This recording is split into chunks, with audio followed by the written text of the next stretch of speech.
What's up, guys, and welcome back to the Reagan Faulkner Show. I hope everyone had an amazing Easter weekend with a lot of time to reflect on Christ's sacrifice and what he did for us so that we can be saved. I hope y'all had a lot of time to spend with family and with loved ones, and that you just overall got to enjoy the very, very special day that was Easter Sunday.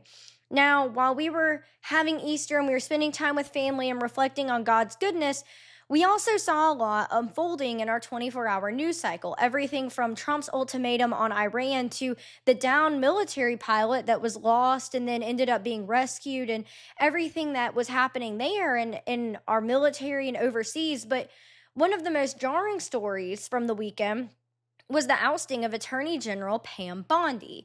On today's episode, we're going to be diving into her dismissal, her potential replacements, and the successes and failures of her tenure over the past about 14 months.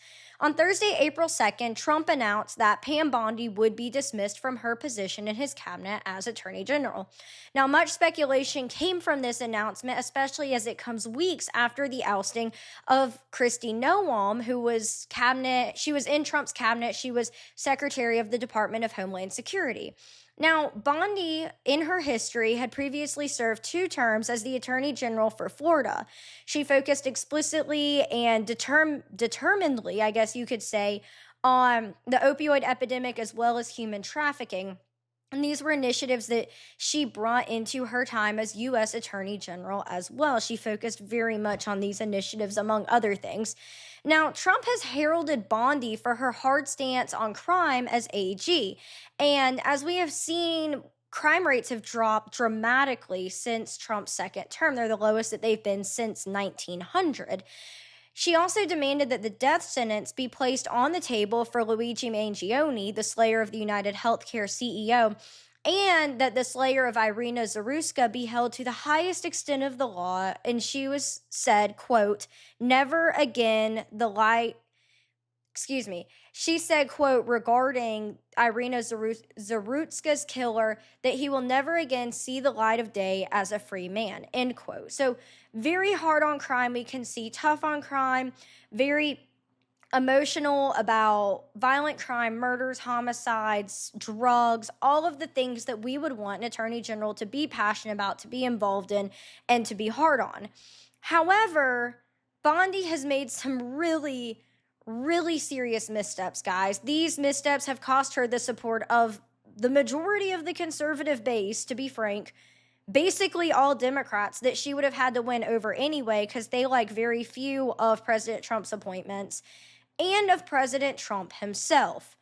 Now, her first major misstep came pretty early, and that was her announcement that the Epstein files were on her desk, that the client list was on her desk, it was ready for review. This was all the way back in February of 2025. And then we heard her say that the client list didn't exist. So a lot of Americans were left wondering, well, which is it? Does it exist and was it on your desk?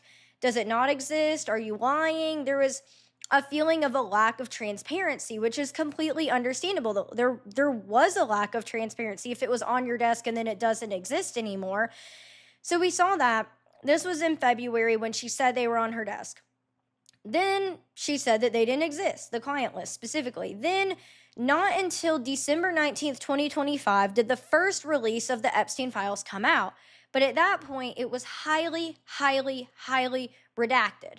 And a lot of Americans were not happy with that. They were not pleased with that. Obviously, that didn't show a lot of transparency for an issue and a scandal that many Americans were very interested in, especially since it had to do with crimes against children. Then we got the second release of the files on January 30th of 2026, which were also highly redacted and also led to a lot of turmoil regarding public opinion across the United States. Then we had her congressional hearing with the Congressional Oversight Committee in February of 2026, where Bondi clashed numerous times with Democrats and even Thomas Massie. Even Trump admitted that her performance likely lost her favorability, but he did, however, admit that he respected and was pretty proud of how she stood up to the Democrats. But overall, he believed that her performance lost her favorability in the eye of America and American citizens. We also have the viral moment from this hearing where the Epstein survivors were asked by a lawmaker if they had been able to meet with the Department of Justice. And if they had not been able to meet with the Department of Justice, they were to raise their hands. To which all of the attendants, everybody that was there that was a victim, raised their hands that they had not been able to meet with the Department of Justice, and Bondi had her back turned to them. This was, it was a meme, but not a funny meme. It was like people being very upset with our leaders, very upset with our bureaucracy, calling it the swamp, saying we need to drain the swamp because we were seeing this stark image of real Americans, the victims of the Epstein, of the scandal. And then we had Bondi with her back turned, and they had not been able to get a meeting with them. And per America, the citizens, the elected officials, and the appointees, they work for the citizens. It was just a very stark image, a very stark contrast of how we believe our government is supposed to work. And I know a lot of people have their own beliefs about whether or not the Epstein victims are saying it for real, whether they are victims, whether it's people trying to get fame or have attention. There's a lot of debate back and forth and all over the internet. And with all of that aside, the image and the contrast was very stark. It's a stark reminder of how our government is supposed to work and how it can end up working sometimes. And then her next mixed step was with many conservatives starting to question her competence in December and January of 2025 and 2026 when Nick Shirley uncovered just the extensive fraud across Minneapolis, Minnesota, and then again in March with the extensive fraud he uncovered in California. And this comes with other independent journalists uncovering other fraud in all of their states, all across the United States. We've been left questioning how seriously the DOJ is actually taking these cases, how quickly they're willing to prosecute, and why there has been so few statements from Bondi and from the department as a whole regarding the systemic fraud that is facing our nation. Additionally, we're left to wonder why a brand new task force has been made with Vice President J.D. Vance heading it, and how he's the one answering questions about the timeline for prosecutions. It's not Bondi, it's not the Department of Justice, it's not even the FBI or FBI Director Kash Patel, who has also been in hot water recently. It's the Vice President of the United States who's talking about timelines for prosecutions. And we have a new task force that, quite frankly, should just be what the Department of Justice does in their day-to-day activities. The fraud should have never gotten this bad. Now, granted, it got bad under multiple presidential administrations. This didn't just happen under Trump's second term, but I think it's a little surprising that we need an executive-level task force when it's something that the DOJ should be handling and should have been handling for quite a while now. Now, Bondi has also faced scrutiny over some of her personal situations during her tenure as Attorney General. One of these was April 2nd, 2025. This was the day that Trump announced Liberation Day was afoot. It was the day he implemented his brand new tariff strategy. Bondi sold shares of Trump Media that valued between $1 million and $5.5 million. This led to extreme scrutiny because not only did she profit immensely off of this, but the next day, the stock plummeted and did not rebound for another week and a half. Many have begun to suspect whether Bondi was, insider trading, whether she was using non-public information to make this decision, and the overall ethical and moral impact of having the person who is the head of U.S. law enforcement engaging in such shady activity. In another personal stirrup, Pam Bondi's brother, whose name is Brad Bondi, he's a prominent white-collar attorney in the Tampa, Florida area, has been representing many clients who are currently facing prosecution from the DOJ. Now, one such client, Caroline Amnesty, served as a Republican lawmaker in Florida and was facing about 20 years for allegedly stealing funds meant for COVID-19 relief before her case was dropped by the DOJ. The DOJ states that Bondi had no involvement in this. She had no involvement in the case whatsoever, and that the decision was made through the proper channels, through, the proper hierarchy of the department.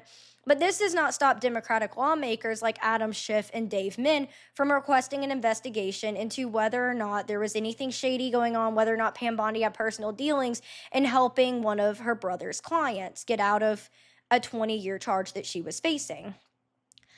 Bondi also faced heat for citing the performance of the Dow Jones during this February 2026 congressional oversight hearing and stating that it was over 50,000 points thanks to President Trump's leadership, and that is what they should be focusing on rather than the Epstein scandal. This comes after, Americans as a whole, Republicans, Democrats, everybody in between, had been extremely disappointed in how the Epstein case had been handled, in the transparency of the Epstein case. She was sitting in front of a congressional oversight board talking about the Dow Jones performance instead of talking about what she was there for and trying to come to a conclusion, come to some sort of, just not even decision, like understanding of what had happened. And she's talking about the Dow Jones and saying they need to be talking about that. And in all reality, Americans are happy that the Dow is up, but we want to know about the Epstein files. We want to know about transparency. We want to know why we haven't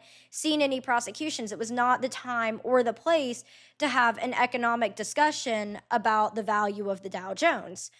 While this was not blatant incompetence or morally ambiguous, it did lead many Republicans, including some of my very own friends, to question her integrity, her competence, and the motives that she had for the Epstein case and the motives that she had for her role at the DOJ as a whole. It's difficult to say how many of these situations are actually accurate and how many are just mudslinging tactics that are being used by the Democrats or by political adversaries. But there's no question that all of these situations combined are not a good look for Miss Bondi. Whether accurate or not, they're not a good look for her. Conservatives have lost complete trust in her and her ability to ethically, to morally, to competently, and to unbiasedly perform her role as Attorney General. We have seen almost an exponential decrease in trust from Pam Bondi. We've seen a lot of Republicans turning their backs on her. And of course, like I said earlier, many Democrats didn't like her in the first place, and their opinions of her are even lower than where we started. Among Gen Z and Gen Alpha, many have begun to question the depth of the swamp in Washington, D.C., especially with the removal of Kristi Noem and all of the allegations and stories that have come up after her dismissal. This is including her alleged advertising scandal, where a $220 million contract was awarded to a company that she had close personal ties with. It was, I believe, the spouse of one of her former staffers. And it also portrayed her as kind of the star of this, prominently riding a horse in front of Mount Rushmore. Then we have her alleged affair with special aide Corey Lewandowski. I'm so sorry if I butchered that last name. And now we have her husband's recently leaked cross-dressing photos, which are just a whole nother scandal in and of themselves.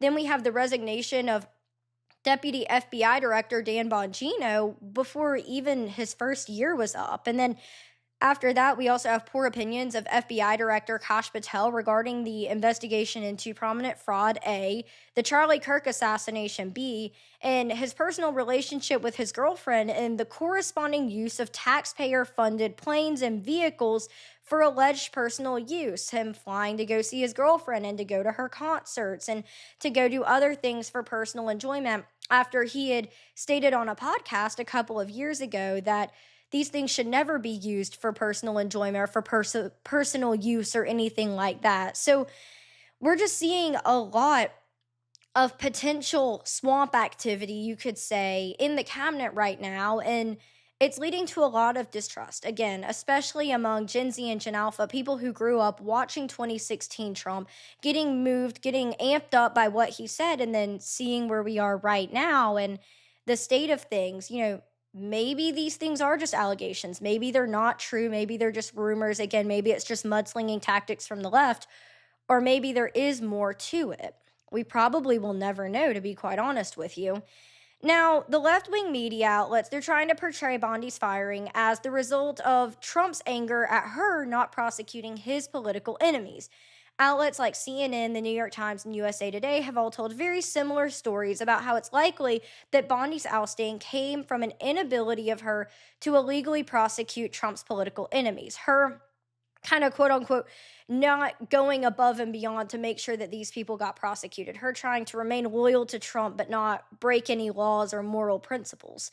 Now, while there might be a grain of truth in this, in that, yes, Trump's political enemies have not been prosecuted, these are not being presented fairly at all. Like, these statements are not being presented fairly at all. It's making Trump look like this authoritarian fascist that they want him to be so bad, while not taking into account what these so-called political enemies have actually done. Investigations have in fact been launched into individuals like former FBI Director James Comey and former CIA Director John Brennan, but many such subpoenas have been stricken down by lower courts.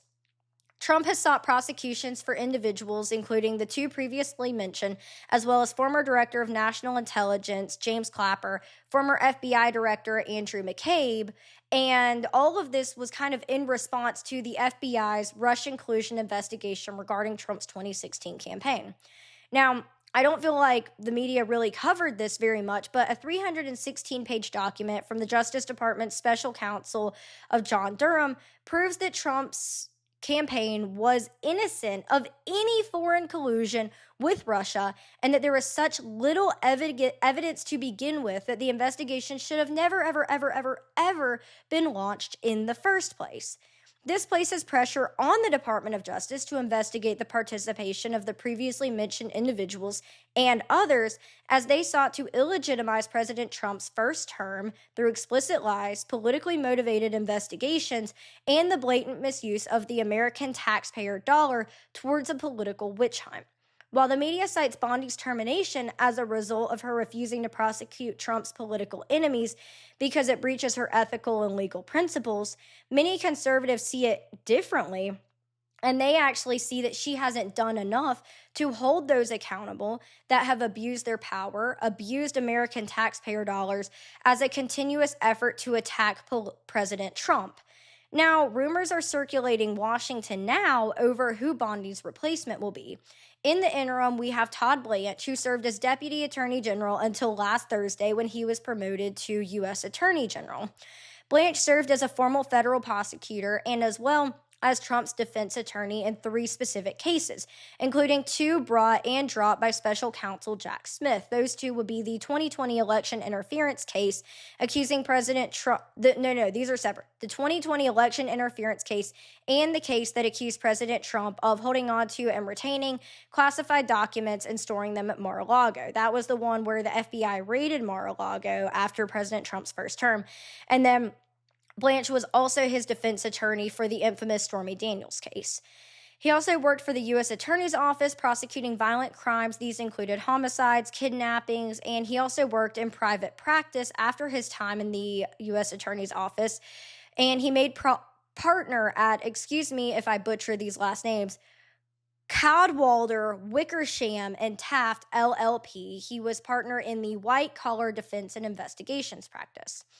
Now, as a permanent replacement, Trump is considering Lee Zeldin, who's the current administrator of the Environmental Protection Agency. In his role there, Zeldin has been successful in repealing many regulations, driving back many regulations and government overreach regarding emissions and pollution, as well as the use of wetlands and swamp areas. Zeldin is also a lawyer, and at the time, he was the youngest attorney in New York in 2004. He also served 22 years in the military, where he did some military intelligence and was also deployed to Iraq in 2006.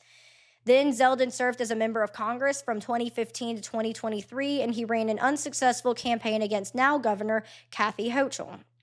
Already, the media is mudslinging on Zeldin, and who is surprised? They are already accusing him of political misconduct during his campaign for governor against Governor Hochul, and they're citing an open letter with 160 signatures from various environmental and health organizations accusing Zeldin of ignoring the purpose of the EPA by repealing these governmental overreach policies in the department, something that Trump was very big on when he campaigned, was repealing these costly policies, these emissions policies, these pollution policies, because there was too much government overreach. It was too expensive to produce products, and it was too hard for different U.S.-based companies to be producing these products.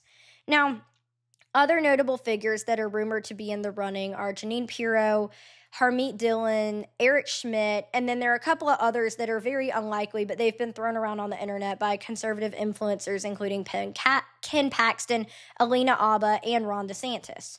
Now, in the wake of Pam Bondi's termination, conservatives are really hoping to see like a complete realigning of Trump's initial campaign promises and also issues that have arisen over the past 14 months during his second term. These include transparency and prosecution regarding the Epstein files, obviously, prosecution of the rampant fraud, also obviously, investigation and potential prosecution of the former government leaders who led the unfounded investigations against President Trump and his allies over the last, it's like 10 years now, which is crazy. And also the potential prosecutions regarding the DOJ's probe into the 2020 election. Now, 2016 Trump touted draining the swamp. He touted eradicating unnecessary and unneeded bureaucracy, and he touted restoring the trust of American citizens.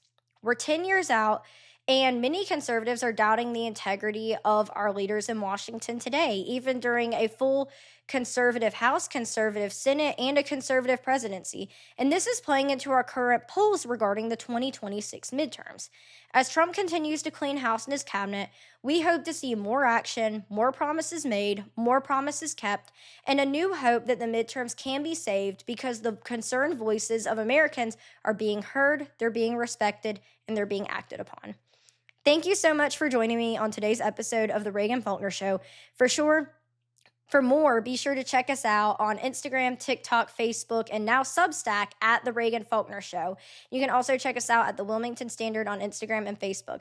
Remember, if you're looking for good, ethically sourced coffee the profits go to a good cause, check out 7 Weeks Coffee. They donate 10% of every sale to pro-life pregnancy centers across the United States. Use code REAGAN2026 for 10% off your next order.